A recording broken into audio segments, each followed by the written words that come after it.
राहुल गांधी अब भारत न्याय यात्रा निकालने वाले हैं। 14 जनवरी से 20 मार्च तक 14 राज्यों से होकर ये यात्रा निकलेगी। भारत जोड़ो यात्रा के बाद अब राहुल गांधी जी के नेतृत्व में कांग्रेस पार्टी भारत न्याय यात्रा निकालने वाली है। 14 जनवरी से लेकर 20 मार्च तक 6,200 किलोमीटर लंबी भारत न्याय यात्रा 14 राज्यों से गुजरेगी। मणिपुर में शुरुआत होगी और यह समाप्त होगी मुंबई में। भारत जोड़ो यात्रा के दौरान राहुल जी ने 3 मुद्दे उठाए थे। आर्थिक विषमताओं के बारे में उन्होंने जिक्र किया, सामाजिक ध्रुवीकरण के बारे में उन्होंने बातचीत की और राजनीतिक तानाशाही जो आज हमारे देश में हकीकत बन गई है उसके बारे में जनता को अवगत कराया। तो ये 3 बड़े मुद्दे थे भारत जोड़ो यात्रा के समय में।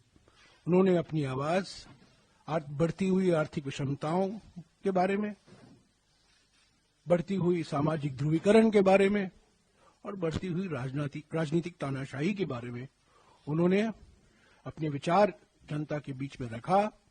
वो मन की बात नहीं थी, वो जनता की चिंता थी। लोगों से सुनने के लिए भारत जोड़ो यात्रा निकाला गया था। अब ये यात्रा दूसरे चरण में भारत न्याय यात्रा है। आर्थिक न्याय के लिए, सामाजिक न्याय के लिए और राजनीतिक न्याय के लिए। लोकतंत्र को बचाना है, संविधान को बचाना है। महंगाई और बेरोजगारी से करोड़ों परिवार जो पीड़ित हैं उनको एक नया भविष्य, उज्जवल भविष्य दिखाना है। और फिर से जो समाज को बांटा जा रहा है, समाज को बांटने की प्रक्रिया शुरू करनी है।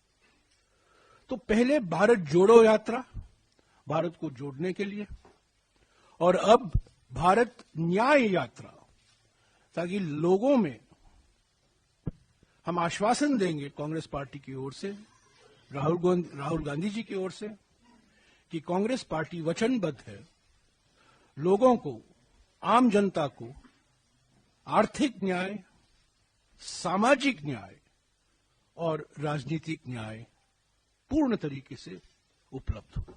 तो यही है पृष्ठभूमि भारत न्याय यात्रा का।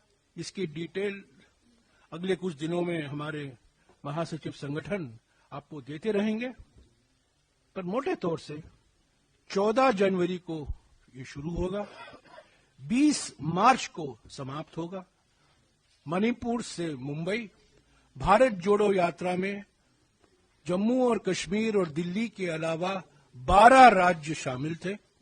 भारत न्याय यात्रा में 16 राज्य शामिल हैं,